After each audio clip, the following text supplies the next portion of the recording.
Dear students, अस्सलाम वालेकुम। हमारी बीए की इंग्लिश की करेक्शन की सीरीज़ जो है वो कंटिन्यू है।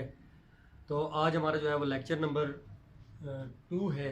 इसमें आज हम नेक्स्ट रूल जो है वो सीखने जा रहे हैं। तो इस हवाले से आपने ख़ास ख्याल रखना है कि आपका जो नाउन और वर्ब का कंसेप्ट है वो क्लियर होना चाहिए। बाकी भी जो चीज़ें हैं ग्रामर के स्टेप बाय स्टेप वो हमारे हर लेक्चर अगले जो लेक्चर्स आएंगे उनमें एक्सप्लेन हो जाएंगी। तो आज बड़ा आसान सा कंसेप्ट समझने हम जा रहे हैं, इतना मुश्किल नहीं है, लेकिन अहम ज़रूर है। इसमें हमारी बहुत ज़्यादा मिस्टेक्स होती हैं और स्टूडेंट मिस्टेक कर देते हैं। वो ये अब देखिए कि mistakes in use of noun. Noun के यूज़ में हम मिस्टेक करते हैं। वो ऐसे करते हैं कि हमें बहुत सी ऐसे नाउन हैं जिनका ये पता ही नहीं होता कि आया ये प्लुरल है या सिंगुलर है। बाज़ नाउन जो है वो प्लुरल होते हैं, उनके साथ एस नहीं लगा होता। हमें यही पता है कि एस जिसके साथ लगा वो प्लुरल है, जिसके साथ एस ना लगा वो सिंगुलर है।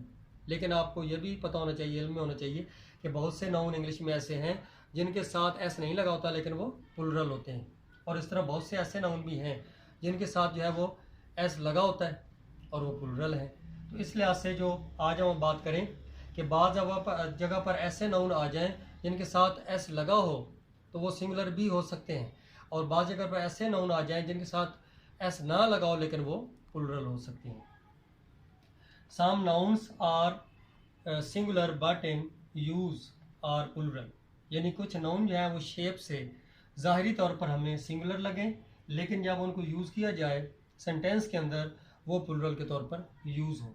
तो इस चीज़ का आपने ख़ास ख्याल रखना है। उस हवाले से हमारी दो यहाँ पर एग्जाम्पल हैं, दोनों इनकरेक्ट सेंटेंसेस लिखे हैं, उनको हम करेक्ट करते हैं और उसके बाद हमारे MCQs भी हैं, उनसे हम मज़ीद जो है इस दफ़ा जो एग्ज़ाम का तरीक़ाकार है उसको भी समझेंगे। तो पहला हमारे पास जो सेंटेंस है, I have an informations for you. आप इस सेंटेंस पर गौर कीजिए कि आई हैव, यहाँ पर कोई इशू नहीं, कोई प्रॉब्लम नहीं, क्योंकि हैव जो है वो आई के साथ हैव ही लगता है। एन इन्फॉर्मेशंस फॉर यू, अब यहाँ पर देखिए कि इन्फॉर्मेशन के साथ एस लगा हुआ है। अब माइंड में क्या आता है कि ये ठीक है, यानी इन्फॉर्मेशन मालूमात, और एस लगा तो ज़्यादा मालूमात हो जाएंगी। लेकिन आप उर्दू में गौर करें कि हम उर्दू में इन्फॉर्मेशन जो लफ्ज़ है उसके लिए क्या यूज़ करते हैं, मालूमात। कभी हमने ये नहीं यूज़ किया कि हम इन्फॉर्मेशन लिखें साथ एस ना लगाएं और हम कह दें कि ये तो हो गया मालूमात, और जिसका एस लगा दें फिर उसको हम क्या नाम देंगे, मालूमात से आगे उर्दू में तो कोई प्लुरल है ही नहीं। यानी उर्दू में हम मालूमात 1 हो, 2 हो, 4 हो, 10 हो, हम मालूमात ही कहते हैं। तो लफ्ज़ जो मालूमात है वो बज़ाहिर उर्दू में भी क्या है, जमा है, यानी प्लुरल है। इस लिहाज से आप देखिए कि यहाँ पर आप इसको करेक्ट समझेंगे कि एस लगा हुआ है इसलिए ज़्यादा मालूमात हैं, ये ठीक है। लेकिन आपके सामने एक और वर्ड मौजूद है, वो क्या, एन। एन किसके साथ लगता है, जो साउंड हमारी वोवल साउंड होती है उससे पहले हम एन लगाते हैं। एन जो है या आ है, इसके बाद हमेशा यूज़ ही जो नाउन होता है वो सिंगुलर होता है। एक आम लॉजिक, बड़ी आसान सी बात आपके सामने है कि आप इसको वाज़े मिस्टेक की तरफ ले जाएं, उसके बजाय आप गौर करें ज़रा। एन जो है वो सिंगुलर के लिए यूज़ होता है, तो यहाँ पर फिर एस क्यों लगना चाहिए, यहाँ पर एस नहीं लगना चाहिए। एक तो आप इस एन की वजह से अपनी मिस्टेक को करेक्ट कर सकते हैं। दूसरी बात यह है कि इन्फॉर्मेशन जो वर्ड है इंग्लिश में, ये इन्फॉर्मेशन ही होता है, एस कभी भी उसके साथ लगता ही नहीं। यानी इंग्लिश डिक्शनरी में इन्फॉर्मेशंस वर्ड नहीं है। क्या है, इन्फॉर्मेशन। इन्फॉर्मेशन 1 हो, 10 हो, 50 हो, हज़ारों हो, इन्फॉर्मेशन ही वर्ड होता है, एस साथ यूज़ नहीं होता। इस लिहाज से यहाँ पर आप करेक्ट हम करेंगे तो हमारी छोटी सी मिस्टेक उसी को हम करेंगे तो हमारा सेंटेंस जो है वो करेक्ट हो जाएगा। एन जो है वो उसका यूज़ भी ठीक हो जाएगा।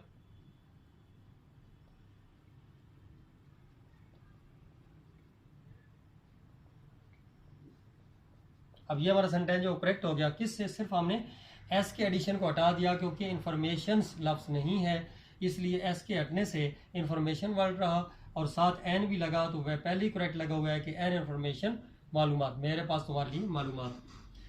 दूसरा जो हमारा सेंटेंस है, हिज हेयर आर ब्लैक। अब जरा इस सेंटेंस को देखिए कि इस सेंटेंस के अंदर अगर आपके सामने इस तरह का सेंटेंस आ जाता है तो आप लोग क्या करेंगे, आप यही समझेंगे कि ये सेंटेंस जो है ये इसमें कोई ना कोई मिस्टेक है। लेकिन आप ये जहन में रखें कि सम टाइम वाज़े मिस्टेक सेंटेंस में होती ही नहीं है, करेक्ट ही लिख देते हैं और नीचे ऑप्शन भी कोई में से कोई फिर दे देते हैं। MCQs की सूरत में हो या सिंपल इनकरेक्ट से आप करेक्ट कर रहे हो, तो करेक्ट सेंटेंस ही लिख देते हैं और स्टूडेंट के क्या कर देते हैं, फिर भी उसमें कोई ना कोई मिस्टेक निकाल के ज़बरदस्ती कि नहीं इसमें कोई ना कोई मिस्टेक तो होगी, इसलिए हम क्या करें, इसको ठीक करने की कोशिश करें। तो आप क्या करेंगे, आप हेयर के साथ ऐसे लगा देंगे। हालांकि हेयर जो लफ्ज़ है ये बालों के लिए यूज़ होता है और इंग्लिश में हेयर के साथ एस का एडिशन नहीं होता। हेयर बाल जितने भी हों हेयर ही रहता है, एस नहीं लगता। और आगे आर ब्लैक बाल से आप ये कर सकते हैं। अब आपका तरीकाकार मैं आपको समझा रहा हूँ कि आप कैसे मिस्टेक को करेक्ट करने की कोशिश करते हैं। आप ये कर देंगे इज हेयर, या तो आप एस लगा देंगे, पहली आपकी मिस्टेक, आगे आप आर ही रहने देंगे, या फिर आप क्या करेंगे, आप कहेंगे नहीं नहीं ऐसे नहीं, आप ये करेंगे कि हिज हेयर ही रहने देंगे और आर को आप इज कर देंगे। ये दोनों जो सेंटेंस नीचे वाले हैं ये दोनों रॉन्ग हैं। असल में जो पहली एग्जांपल लिखी हुई थी वही सेंटेंस क्या है, करेक्ट है, उसी को मैंने कहा कि इनकरेक्ट है तो करेक्ट करते हैं। तो यही सिचुएशन आपके सामने आती है, तो आप क्या करते हैं, आप उसमें लाजमी मिस्टेक निकाल के कोई ना कोई अपनी लॉजिक यूज़ करके उसको मिस्टेक में ले जाते हैं, इसलिए ये पहले ही करेक्ट है, ये ओके है। अब हम ज़रा एग्जाम्पल्स को देखते हैं, एमसीक्यूज़ को देखते हैं। एमसीक्यूज़ की सूरत में अगर कोई नाउन की मिस्टेक्स आती हैं तो आप देखिए सबसे पहला जो एमसीक्यूज़ है, the fish is swimming, the fish is swimming. अब आप गौर करें कि जो फिश लफ्ज़ है ये इंग्लिश में प्लूरल यूज़ होता है, फिश ज़्यादा मछलियों को लिए लफ्ज़ यूज़ होता है। जैसे शीप है, शीप भेड़ें जानवर है तो हम शीप लफ्ज़ यूज़ करते हैं प्लूरल के लिए, बहुत से जानवरों के लिए। इस तरह जो फिश है ये सिंगुलर नहीं, ज़्यादा प्लूरल ही यूज़ होता है। आगे इज़ लगा हुआ है तो स्विमिंग, नीचे आप देखें वाज वर इज़ और आर, इज़ ऑलरेडी पहले लगा हुआ है नीचे, फिर इज़ आपका करेक्ट नहीं हो सकता। वाज और वर क्यों नहीं लग सकता, हमारा सेंटेंस किस में है, प्रेजेंट में है। फिर एक ही आपके पास ऑप्शन बची है वो आर है, तो फिश के साथ आप एस लगा के या किसी और सूरत में करेक्ट करें फिर भी आपकी मिस्टेक हो जाएगी, फिश ने फिश ही रहना है। हाँ, आगे आपने जो करेक्ट वर्ब है यूज़ करना है तो वो आर यूज़ कर देना, तो आपका एमसीक्यू जो है वो करेक्ट हो जाएगा। इस तरह हमारा नेक्स्ट जो एमसीक्यूज है, the poor is living in humble circumstances, तो गरीब जो है वो बड़े ही खस्ता हालात में ज़िंदगी गुजार रहे। अब इस पोर वर्ड पर आप गौर करेंगे तो आप एक लॉजिक आपकी यही होगी कि ये ठीक है कि पोर के साथ ऐसे लगा हुआ है, लेकिन ये जो पोर है साथ दा भी लग गया, तो द पोर जो है ये ग्रुप ऑफ पोर पीपल के लिए यूज़ हो रहा है, साथ एस नहीं लगा। लेकिन इंग्लिश में ये रूल है जब इस तरह द पोर आ जाता है तो वो एक प्लूरल वर्ड बन जाता है, वो एक पूरे ग्रुप के लिए इस्तेमाल होता है। तो द पुअर का मतलब यहाँ पर एक गरीब शख्स की बात नहीं हो रही बल्कि तमाम गरीब लोगों की बात हो रही है, इसलिए is living in humble circumstances, जब ज़्यादा लोगों की बात हो रही है गरीब लोगों की, तो यहाँ पर इज़ नहीं फिर लगना चाहिए, यहाँ पर हमारी क्या ये मिस्टेक है। वाज और वर इस नहीं लगा क्योंकि हमारा सेंटेंस प्रेजेंट में जिस तरह ये था, इसलिए ये दोनों हम नहीं लगा सकते। आर और एम में से को लगा सकते हैं, आई तो है नहीं जो एम लगाए, इसलिए हमारा आर जो है इसमें भी करेक्ट होगा। तो ये हमारी बड़ी आसान सी बात थी समझने में, देखने में, लेकिन हमारे पेपर में हम इस चीज़ को नहीं समझते और मिस्टेक कर लेते हैं।